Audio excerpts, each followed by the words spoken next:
soir pour ceux qui étaient là. Et puis voilà, on revient. Comme dit Nathanaël, ici, on est à la maison. Eh bien, on passe un moment savoureux, n'est-ce pas? En la présence de Dieu, là, dans ce temps de louange. C'est vrai que la Bible déclare, là où 2 ou 3 sont réunis en mon nom, donc dans le nom de Jésus, il est là au milieu de nous. Et là, on le sait au milieu de nous. Même si on ne le voit pas avec nos yeux, avec notre cœur, on sent qu'il y a quelque chose. Un petit peu comme quand le peuple d'Israël était dans le désert, parfois il y avait la nuée qui descendait. Ils étaient entourés de la présence de Dieu. Et là, on y est. Et on le savoure, on reçoit. Et alors, eh bien, cet après-midi, on va rentrer dans nos demeures, peut-être prendre un temps de repos, et demain matin, c'est le chemin du travail pour ceux qui bossent, c'est le chemin de l'école pour les élèves, et pour ceux qui ont des activités, que ce soit associatives ou autres, ou des démarches à faire, c'est le moment de se remettre en route. Alors, vous voyez, quand on lit la Bible, on va avoir beaucoup de passages qui nous inspirent pour les cultes, pour le dimanche matin, et notamment dans les chants. En réalité, il y a beaucoup de versets qui sont derrière, ou dans les prières. Ce n'est pas forcément dit verset un tel, mais ça nous inspire dans les chants, dans les prières. Et la question que je voudrais vous poser ce matin, en fait, on va se la poser ensemble. Dieu s'intéresse au culte, mais que se passe-t-il du lundi au vendredi, voire le samedi? Est-ce que Dieu s'intéresse autant à notre lundi qu'à notre dimanche? On va dire oui. Oui, ça serait bizarre de dire Dieu ne s'intéresse pas. Dieu s'intéresse. Mais qu'est-ce qu'il a prévu en fait? Qu'est-ce qu'il a prévu pour toi? Donc le thème en fait de ce matin, c'est Dieu dans mes activités, dans tes activités. Et c'est pris au sens large. Si on est élève, c'est l'école. Si on a un boulot, que ce soit salarié ou indépendant, voilà, c'est notre activité professionnelle. Si on est en recherche d'emploi, c'est notre recherche d'emploi, c'est une activité déjà ça. Si pour X raison, on n'a pas la possibilité de travailler, on est en démarche, on est en processus, ou on est en rétablissement. Et puis si on est en retraite, en fait vous avez beaucoup de choses à faire. On le sait bien, les retraités sont les plus occupés. Tout le temps à courir à gauche, à droite, ils s'occupent de leurs enfants, de leurs petits-enfants, éventuellement de leurs arrière-petits-enfants. Et puis ils sont sollicités, ils sont beaucoup investis aussi dans le travail associatif. Donc voilà, on a tous une activité. On se retrouve le dimanche, Dieu s'intéresse à ce qui se passe ici, et Dieu va s'intéresser aussi à ce que tu vas faire demain matin, jusqu'au vendredi. Donc on va regarder un petit peu ce thème. Je prends juste les papiers. Et alors, quand on étudie un thème dans la Bible, il y a une manière pour approcher. On regarde ce qui s'appelle la première occurrence. La quoi? La première occurrence. C'est-à-dire la première fois que la Bible aborde ce sujet. Quand la Bible aborde un sujet pour la première fois, elle va y poser des fondements, des définitions, des choses qui sont valables tout le temps. Et par exemple, quand les pharisiens sont venus voir Jésus pour lui poser des questions très difficiles, c'était pour le piéger, sur la question de la famille, notamment du mariage. Ils sont venus le voir, ils se sont dit, avec une question compliquée comme ça, il n'arrivera pas à s'en sortir. Et à chaque fois, Jésus a fait quelque chose de très simple. Il est revenu à la première occurrence. L'homme se sépara de son père et sa mère, s'attachera à sa femme et deviendront une seule chair. Et avec ce verset, donc on trouve dans Genèse, il a résolu les problèmes. On va faire la même chose ce matin. La question du travail est une question complexe. Il suffit de regarder les infos. On parle de l'emploi, on parle du chômage, on parle de l'économie, on parle des impôts. Compliqué. On va revenir à des choses simples. La première définition, et on va trouver des réponses. Alors, je vous pose la question. Quelle est la première occurrence sur le thème du travail dans la Bible? Alors, il y a, comment tu dis? Caïn et Abel. Oui. Et il y a même avant Caïn et Abel, il y a ses parents. Donc les parents, c'était Adam et Ève. Ils étaient dans le jardin. On va le voir, ils gardaient, ils cultivaient le jardin.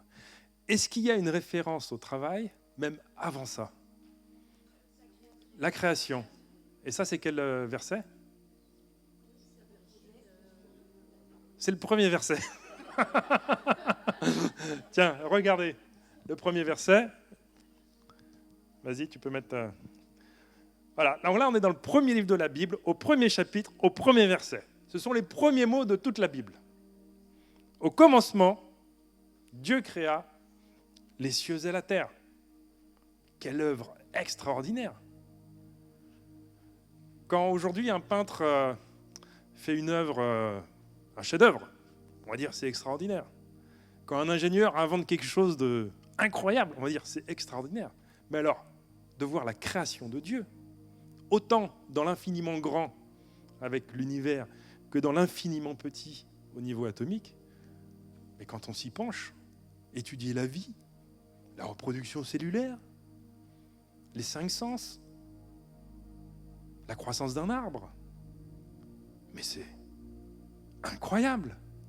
Un homme n'arriverait pas, et même le meilleur des scientifiques est incapable de reproduire ça, reproduire la vie comme Dieu l'a fait. Et bien, cette œuvre extraordinaire, en fait, on pourrait appeler ça un travail.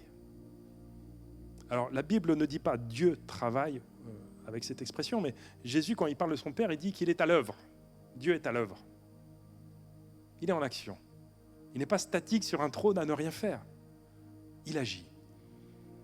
Au commencement, Dieu créa les cieux et la terre. Voilà la première définition du travail.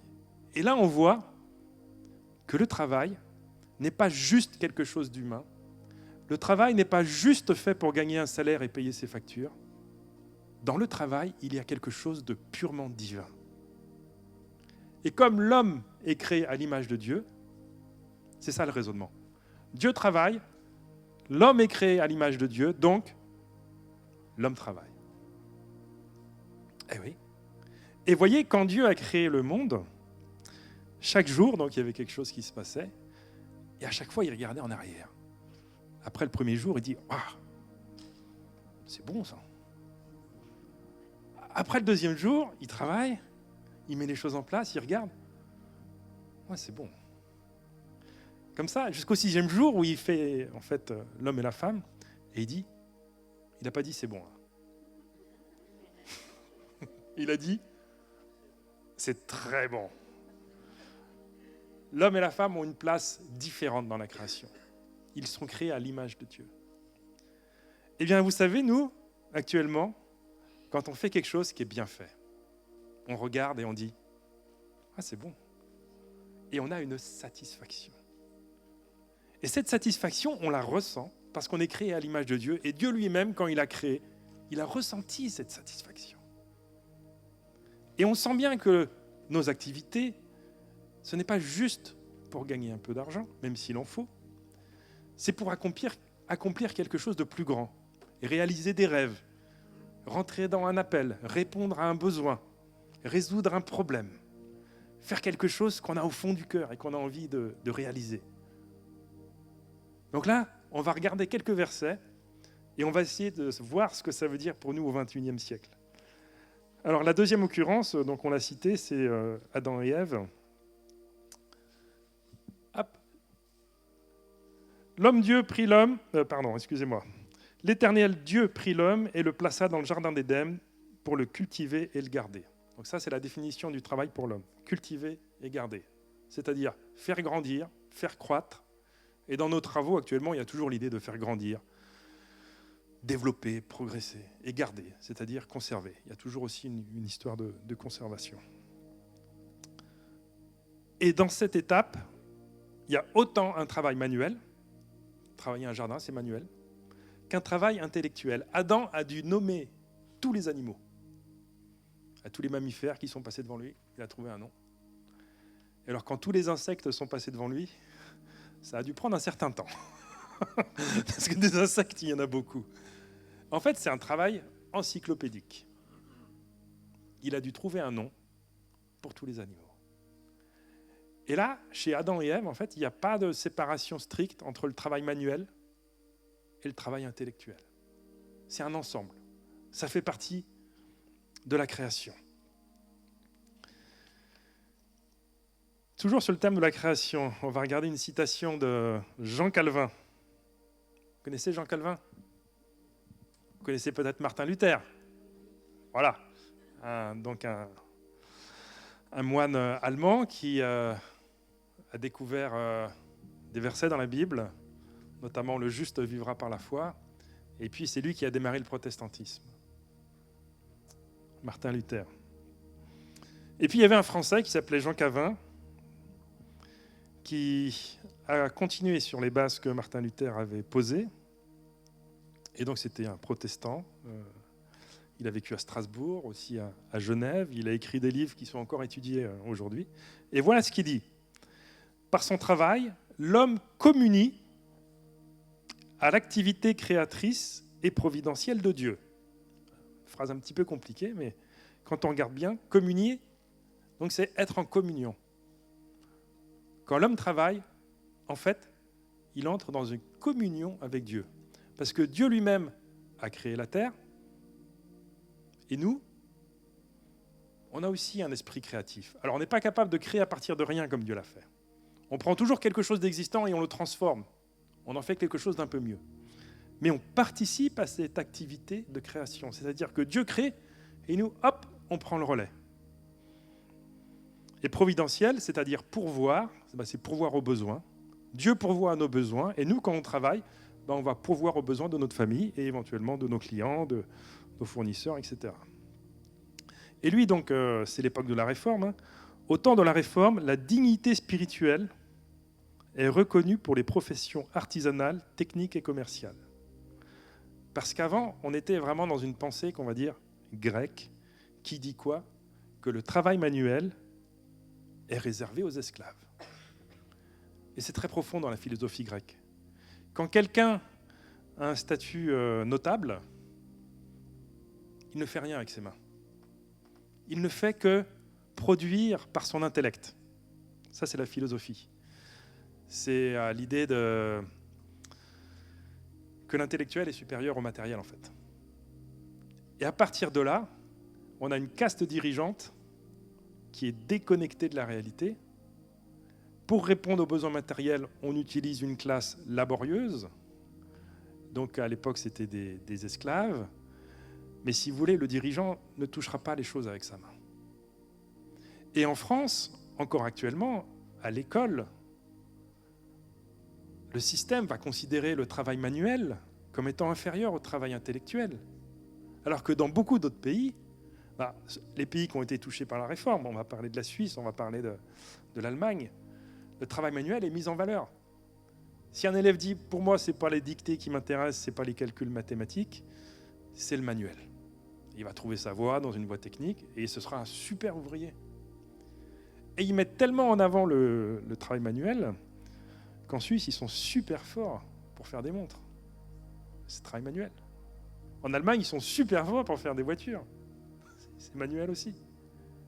Et voyez, en France, on a besoin de comprendre que la philosophie grecque, derrière toute sa beauté, il y a quelque chose qui nous a éloignés du dessein originel de Dieu, qui est de dire qu'il n'y a pas de différence stricte entre le manuel et l'intellectuel. Les deux ont leur valeur. Les deux sont importants aux yeux de Dieu. Poursuivons avec les 10 commandements. Est-ce que vous avez déjà lu les 10 commandements? Voilà, ça se trouve dans Exode 20. Donc il y a « tu ne tueras pas »,« tu ne mentiras pas »,« tu ne commettras pas d'adultère »,« tu ne porteras pas de faux témoignages », des choses comme ça. Et il y a un des commandements qui prend plus de place que les autres, en longueur, c'est sur la question du travail et du sabbat. Alors, on va lire ça. « Pense à observer le jour du sabbat ». Donc le jour du sabbat, c'est le jour du repos. Chez les Juifs, c'est le samedi. Chez les chrétiens, on a pris le dimanche parce que Jésus est ressuscité un dimanche. Et faisant un jour consacré à l'Éternel, c'est-à-dire mis à part. Dans d'autres traductions, c'est écrit sanctifié. Tu travailleras 6 jours pour faire tout ce que tu as à faire, mais le 7e jour est un jour de repos consacré à l'Éternel, ton Dieu. Tu ne feras aucun travail ce jour-là. Ni toi, ni ton fils, ni ta fille, ni ton serviteur, ni ta servante, ni ton bétail, ni l'étranger qui réside chez toi. Alors pourquoi ? Car en 6 jours, l'Éternel a fait le ciel, la terre, la mer et tout ce qui s'y trouve. Mais le 7e, il s'est reposé. C'est pourquoi l'Éternel a béni le jour du sabbat et en a fait un jour qui lui est consacré. Donc là, c'est clair. Pourquoi est-ce qu'on travaille ? Parce qu'on a été créé à l'image de Dieu et Dieu lui-même est à l'œuvre. Et ce commandement, qui est à l'origine un commandement de repos, parce que les Juifs, sinon, ils auraient eu tendance à travailler 7 jours sur 7. En même temps, pour nous qui avons plus de mal à travailler 7 jours sur 7, on va dire plutôt 4 jours, la semaine de 4 jours. Mais c'est plutôt un encouragement, justement, à voir dans notre travail quelque chose de divin, quelque chose d'utile, quelque chose d'important, quelque chose auquel on peut se consacrer sans se dénaturer. Au contraire, en s'y consacrant, on va grandir intérieurement. Ça va ? Alors, on va regarder un exemple concret. C'est le suivant. Dans la construction du tabernacle, donc là, le peuple est sorti d'Égypte à l'époque de Moïse, et Dieu va demander à Moïse de construire un tabernacle. Et alors, pour ce faire, il va y avoir des artisans, dont un qui s'appelle Betsalel. Voici son histoire. L'Éternel parla à Moïse en ces termes. « Vois, je désigne Betsalel, fils d'Ouri, descendant de Our, de la tribu de Juda. Et je l'ai rempli de l'Esprit de Dieu qui lui confère de l'habileté, de l'intelligence et de la compétence pour exécuter toutes sortes d'ouvrages, pour concevoir des projets et les exécuter en or, en argent et en bronze, pour tailler des pierres à enchâsser, pour sculpter le bois. Ainsi, il pourra réaliser toutes sortes d'ouvrages. » Alors ce matin, on a parlé de l'Esprit de Dieu, et vous aurez des temps justement pour parler et pour vivre le baptême dans le Saint-Esprit. Et la question donc derrière, que se passe-t-il quand quelqu'un est rempli du Saint-Esprit ? Rempli de joie, rempli de paix, rempli d'assurance. Éventuellement, il parle en langue. Éventuellement, il y a des dons. Éventuellement, il y a des miracles. Tout ça, c'est vrai. Il y a encore un truc. Quand quelqu'un est rempli de Dieu, de l'Esprit de Dieu, qu'est-ce qui se passe ? Il fait sa volonté. Et là, dans le verset en particulier, qu'est-ce qui se passe quand quelqu'un est rempli de l'Esprit de Dieu ? Ouais, il est créatif. Il réussit dans ce qu'il entreprend. Il invente. Il crée. Pas au sens créé à partir de rien comme Dieu, mais il prolonge, comme on a vu avec Jean Calvin, il prolonge l'activité créatrice et providentielle de Dieu. Et ça, c'est valable pour les lundis matins. Vous êtes au boulot. Votre chef vous demande un truc, ça paraît impossible. Vous ne l'avez jamais fait. Et c'est connu que dans l'entreprise, c'est quasiment un problème insoluble. Vous vous mettez devant Dieu, comme Betsalel. Vous demandez que l'Esprit de Dieu vous remplisse. Et vous savez quoi ?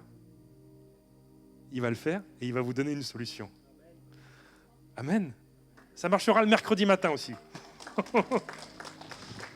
Et ça m'est arrivé une fois, on était en Chine, donc on travaillait dans l'usine des parents de Payenne, qui fabrique des meubles.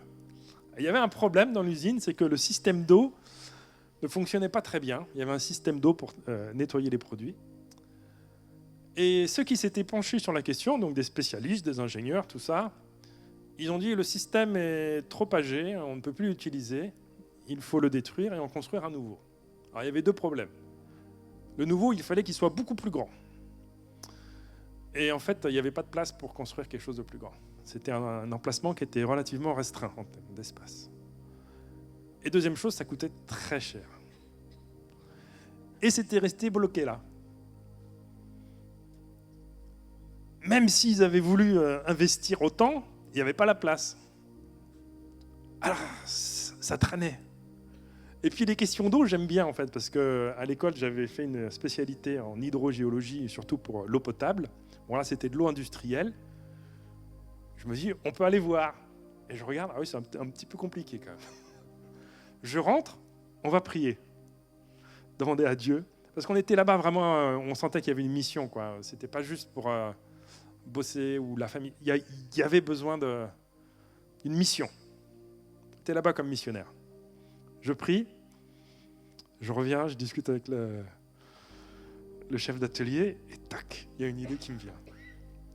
Et je lui dis, mais on pourrait faire ça, mettre des compteurs là. Il dit, ouais, mais c'est pas moi qui décide, c'est le chef technique. Je dis, bon, je vais aller voir le chef technique. Tu peux mettre des compteurs là? Ouais, ça va coûter 10 euros. Je dis, ouais, bon, ça va aller, on va le faire. Et à partir de là, en fait, le problème a été résolu. Et les autres qui s'étaient intéressés à cette question, ils sont revenus me voir et disent, mais comment t'as fait? J'ai dit, je suis allé voir le chef d'atelier, après je suis allé voir le technicien, et puis on a mis les compteurs, et puis voilà quoi. Il dit, mais attends, il n'y a pas que ça. Non, il n'y a pas que ça, j'avais prié aussi avant. Ah bon? Et en fait, ils disent, oh bah ça alors? Ça, enfin, ils se disent, mais qu'est-ce qui s'est passé? Et après, on les a invités à la maison, on va vous expliquer un petit peu la foi. On va parler un petit peu de Dieu, on va regarder un petit peu la Bible. Ah bah oui, ça nous intéresse, parce que des ingénieurs comme ça... Et c'était ça un peu un déclencheur qui a fait qu'ils ont vu que Dieu répondait à une prière. C'est un peu comme quand on prie pour un malade, le malade est guéri. Personne ne le remet en cause. Il était malade il y a 2 jours, aujourd'hui il est guéri. Il y a quelque chose. Voilà. Mais là, ça se passait dans l'entreprise. C'était pas le sabbat. C'était pas dimanche matin. C'était un lundi matin. Ou un mardi matin, je ne sais plus. Et bien, voyez ça, c'est disponible pour chacun de nous. Là où vous êtes. Ça peut être dans vos activités, dans une activité associative. Ça peut être dans votre jardin. Comme Adam et Ève, ils étaient dans leur jardin. Ça peut être sur un travail manuel, sur un travail intellectuel. Ça peut être à l'école. Autour de vous, c'est sûr, il y a plein de difficultés qui sont connues pour être quasiment insolubles. Et alors, autant on peut prier pour les choses simples, autant on peut prier pour des choses dures. Là, regardez, concevoir des projets, d'accord?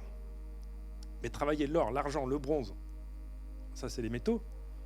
Mais en plus les pierres, c'est de la maçonnerie. Le bois, c'est de la menuiserie, voire de la charpente. En général, ce sont des métiers différents. Et Dieu lui a donné cette capacité de combiner des compétences de plusieurs métiers à quelqu'un qui n'avait jamais été formé à ces sujets. En Égypte, c'était un esclave. Voilà ce que Dieu fait quand une personne est remplie du Saint-Esprit. Alors là, on a parlé de tous les beaux aspects. Maintenant, on va rentrer un peu plus sur comment se fait-il qu'au boulot, je ne le ressens pas. Il est où le problème? Le problème, il y en a un. En fait, il date de la chute.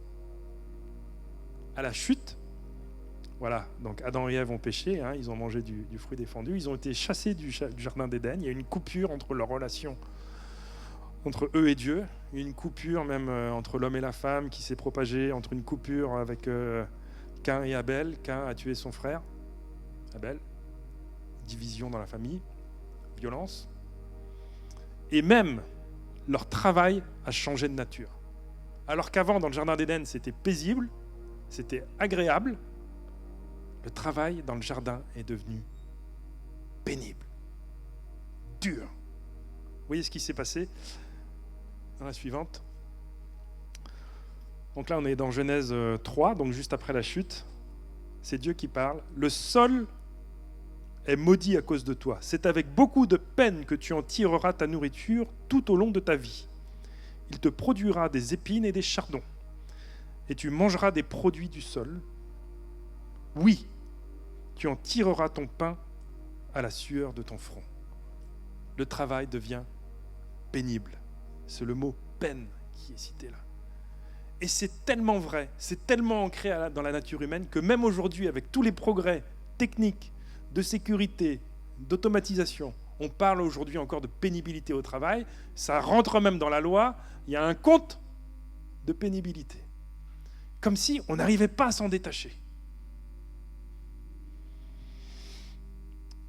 Donc, le sol produit des épines. Alors, tous ceux qui ont un jardin le constatent. Tous les ans, si on ne désherbe pas, même plusieurs fois par an, c'est le bazar. Un cousin qui est spécialiste, justement, il a fait une formation, il a été à l'ONF, il a fait une formation en agriculture bio, il a un grand terrain de 2 hectares. Et puis, un coup, je lui demande comme ça, parce qu'il y a plein de problèmes à régler dans un terrain. Bon, il y a les bêtes qui passent, il y a des arbres à couper, etc. Il faut du matériel, il faut du temps. Et puis, je lui demande, en fait, c'est quoi le plus dur sur le terrain?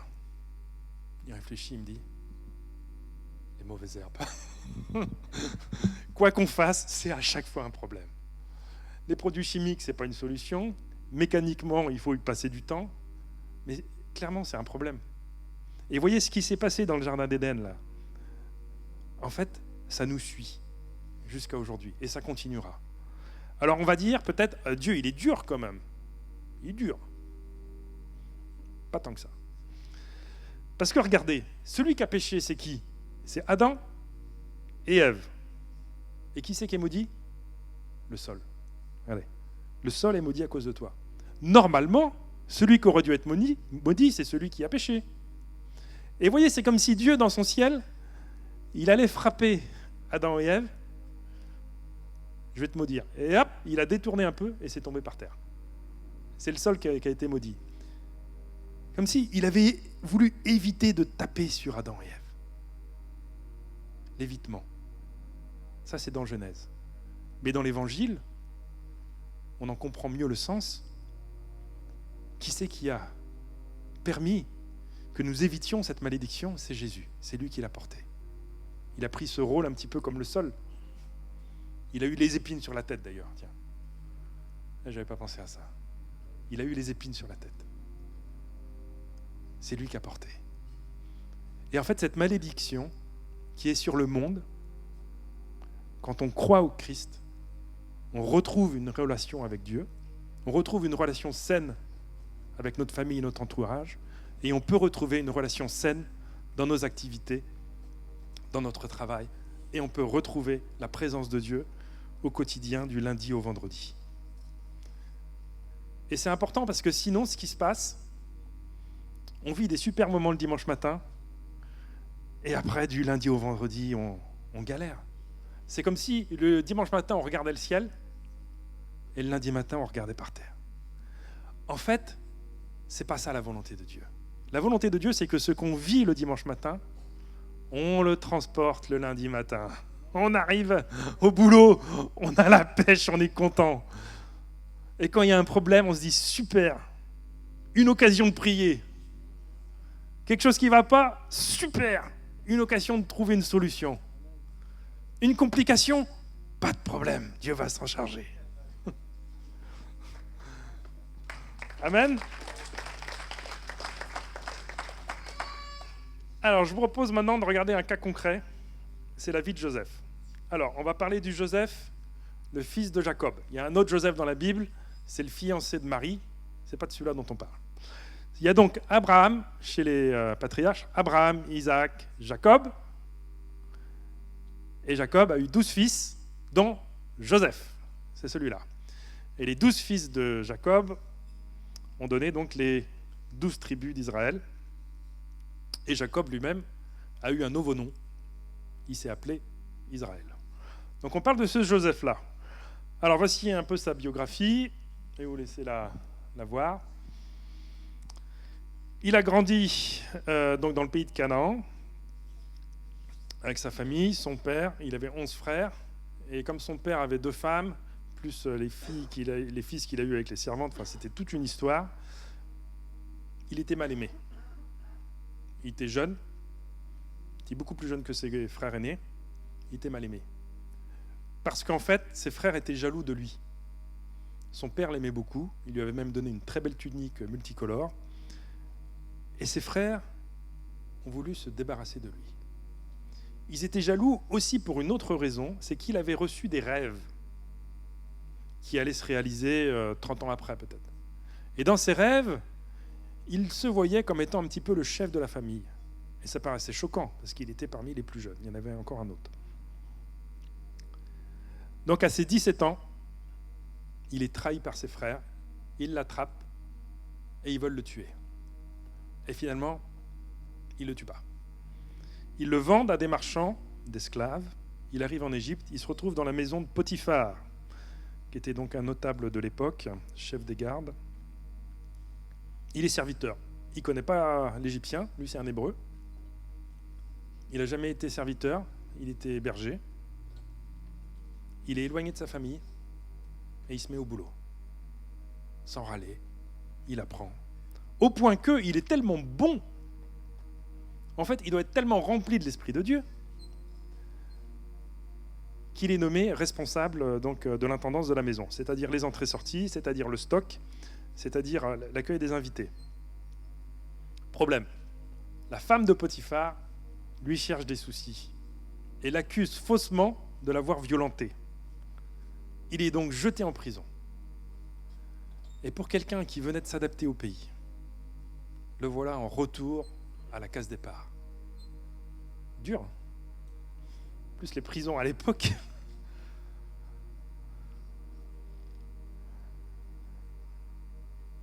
Il prend son mal en patience, il garde la foi, il s'occupe des prisonniers autour de lui, si bien que le chef de prison le trouve très sympathique et lui confie donc la gestion du groupe. Pendant qu'il est en prison, il y a 2 prisonniers qui arrivent, là, ce sont des serviteurs de Pharaon. Il leur est arrivé toute une histoire. Finalement, ils font des rêves et c'est Joseph qui explique les rêves. Les 2 explications sont justes et se réalisent comme il l'a donc prédit. On voit qu'il a des dons. Mais il reste en prison. Finalement, c'est quand il a 30 ans, il interprète les rêves de Pharaon, avec des histoires d'épis de blé gros qui mangent les petits et puis les vaches grasses qui mangent les maigres. Et Pharaon trouve que Joseph est probablement l'homme le plus compétent du royaume pour traiter la situation. Il va y avoir 7 années d'abondance, suivies de 7 années de famine. Et il va falloir faire du stock pendant 7 ans pour l'utiliser après. Et tout le monde dit, Joseph, c'est la bonne personne. Et donc il fait ça, et au bout d'un moment, il y a sa famille qui va venir. Les frères qui l'ont trahi, ceux qui ont voulu le tuer. Et lui, il est numéro 2 du royaume. Il fait ce qu'il veut. En plus, les frères ne le reconnaissent pas. Parce qu'il a changé son visage, etc. Il fait ce qu'il veut avec eux là. L'heure de la vengeance est arrivée. Et ça lui a fait bizarre en fait. Et donc il y a eu toute une histoire, un aller-retour, etc. Au bout d'un moment, il décide de ne pas se venger. Il enlève son masque et il se déclare comme étant Joseph. Et il y a une profonde réconciliation. Finalement, son père vient, il s'installe, ils vont pouvoir s'installer en tant que berger dans le pays. Et puis Jacob, donc le papa de Joseph, va bénir les 2 enfants de Joseph, Éphraïm et Manassé, et Joseph va avoir la chance d'avoir 2 tribus issues de lui. Les autres frères n'en ont eu qu'une. Il a une forme de double bénédiction. Et il va vivre jusqu'à 110 ans. Alors, je vous pose la question. Joseph, homme de Dieu. S'il fallait le classer parmi les 5 ministères, à savoir pasteur, docteur enseignant, apôtre, évangéliste ou prophète, vous le mettez dans quelle catégorie? Un peu tout? Il a beaucoup de qualités, Joseph. Mais il a quand même un appel majeur. Prophète, ben oui, il reçoit des rêves, déjà dans son enfance. Quand il est en prison, il interprète des rêves. Et avant de devenir Premier ministre, il interprète les rêves du Pharaon. C'est un prophète. Et voyez, quand on pense à un prophète, on va dire quelqu'un qui vit sur une montagne, quelqu'un qui parle avec une voix un peu spéciale, quelqu'un qui est toujours en train de lire la Bible et puis des bouquins chrétiens. Et en fait, dans la réalité de son quotidien, Joseph, il a été berger, il a été intendant, il gérait un stock, il a été en prison, il gérait un groupe, et après il gérait des stocks de blé. Il était comptable. En fait, dans son appel quotidien, si tu peux passer la suivante, dans la réalité quotidienne, Joseph est un gestionnaire. Il n'y a pas d'autre mot. Et pourtant, c'est un prophète. Alors, qu'est-ce qui est beau dans son histoire? C'est que les prophéties qu'il reçoit, donc les dons spirituels qu'il reçoit le jour du sabbat, l'aident dans son travail quotidien. Et c'est dans son travail quotidien, en relation avec la société qui l'entoure, qu'il va pratiquer ses dons. Avec Joseph, il n'y a plus de séparation entre la vie spirituelle du sabbat et la vie quotidienne naturelle. En fait, les deux se sont réconciliés, pourrait-on dire. Et c'est de ça dont on a besoin. C'est que ce qu'on vit là le dimanche matin, qui est bon, la puissance, la douceur, on le vive le lundi. Ça va changer votre manière de travailler. Et que quand vous trouvez une difficulté au boulot, vous ayez le même réflexe qu'on a ici. On va prier pour un malade quand quelqu'un est malade. Même réflexe, on va prier pour ça. Et vous allez voir des miracles. Je vais laisser la place à Payane.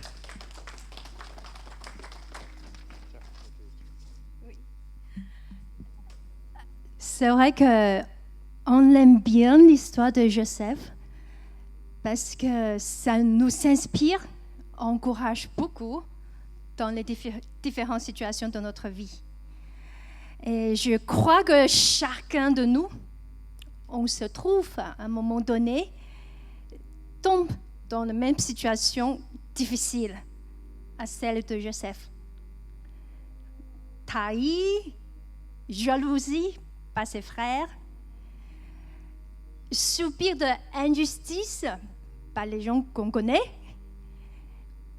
ou bien se retrouve dans une situation complètement étrangère. On ne connaissait rien du tout, on ne connaissait plus grand-chose. On est obligé de partir à zéro, ou tomber dans le trou profond de notre vie qu'on ne voit plus de sortir. Et j'admire le courage et la foi de Joseph, qui est un exemple pour nous, je crois que pour chacun de nous. Et en tant qu'esclave, un esclave hébreu, imagine, il est méprisé, maltraité par les Égyptiens qui se sont supérieurs.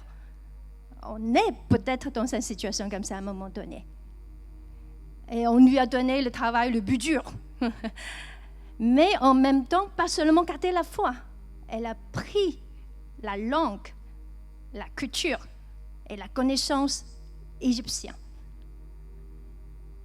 Et pas seulement, il a construit une relation de confiance avec les gens qui entouraient. C'est presque les ennemis, je crois. Si, en tant que les peuples hébreux et les peuples égyptiens, ce n'est pas les amis. En tant que l'esclave, il a construit une relation de confiance avec ses collègues, en fait, ou avec ses voisins. Au point que même son maître a dit que je te confie tout. Avec l'amour qu'il a pour les autres, avec la connaissance, la capacité qu'il a acquis lui-même, il a géré une maison de hauts fonctionnaires, comme avant dans une maison royale, quoi, qui reçoit quand même le pharaon. C'est pas seulement gérer l'esclave. Il faut connaître la diplomatie, la comptabilité, l'éducation, la culture. C'est très riche là, dans ces maisons. Et il a fait pareil dans une prison. Il construit la relation avec les prisonniers, très dur, et gagner la confiance et la faveur de son supérieur. Et c'est dans ce moment difficile que Dieu lui fait grandir. Et la relation avec Dieu plus en plus fort. Et un jour jusqu'à gérer le pays. Bon, on se dit qu'on n'est pas le premier ministre d'un pays, mais on a le même Dieu et on a un même appel. Je en parlais beaucoup de gestion et on est appelé pour gérer. On a parlé tout à l'heure de la création. Dans le jardin Éden, on a perdu 3 choses. Est-ce que quelqu'un se souvient quelles 3 choses qu'on a perdues? Le premier, donc, relation avec Dieu. Deuxième chose, relation très proche entre hommes et femmes, pas que dans un couple, mais aussi des peuples, la relation entre les gens.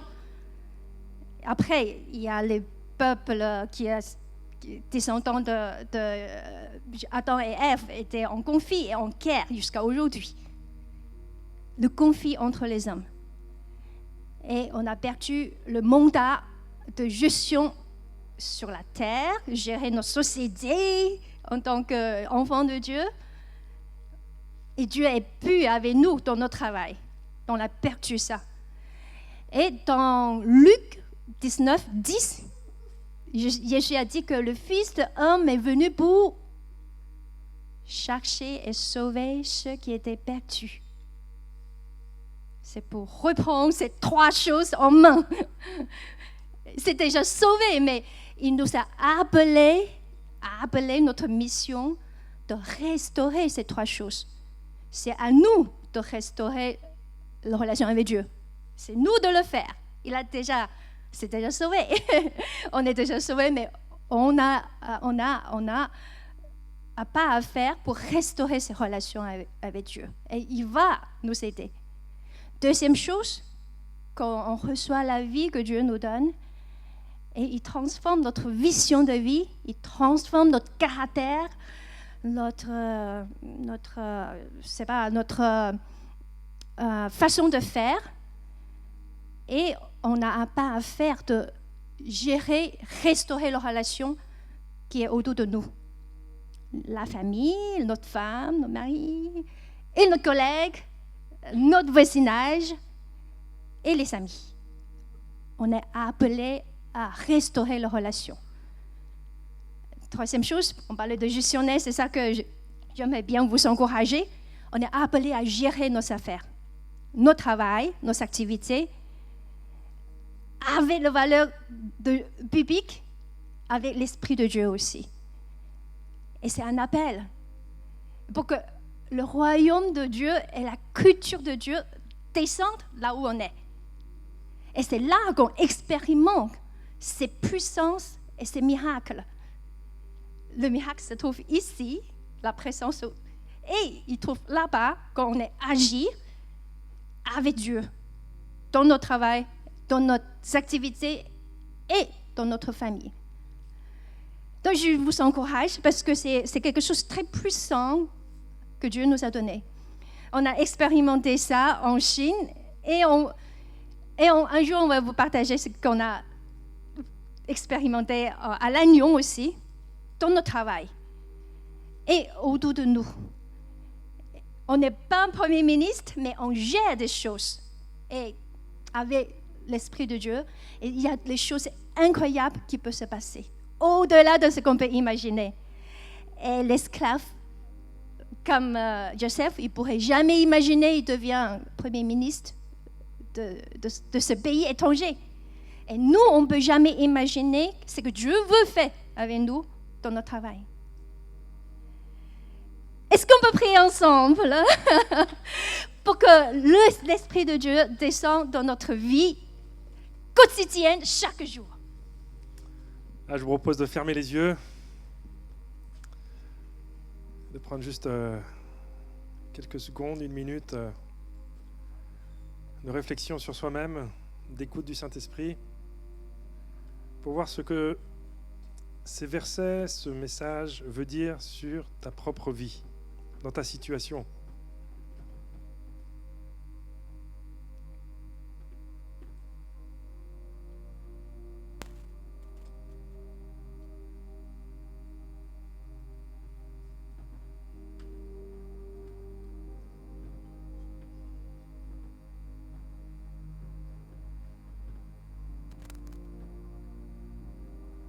Mon Dieu, mon Père, notre Créateur, Créateur de l'univers, Créateur de nos vies,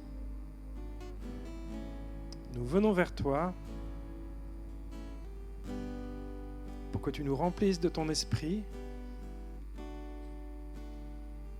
pour vivre par la foi du lundi au samedi et le dimanche aussi.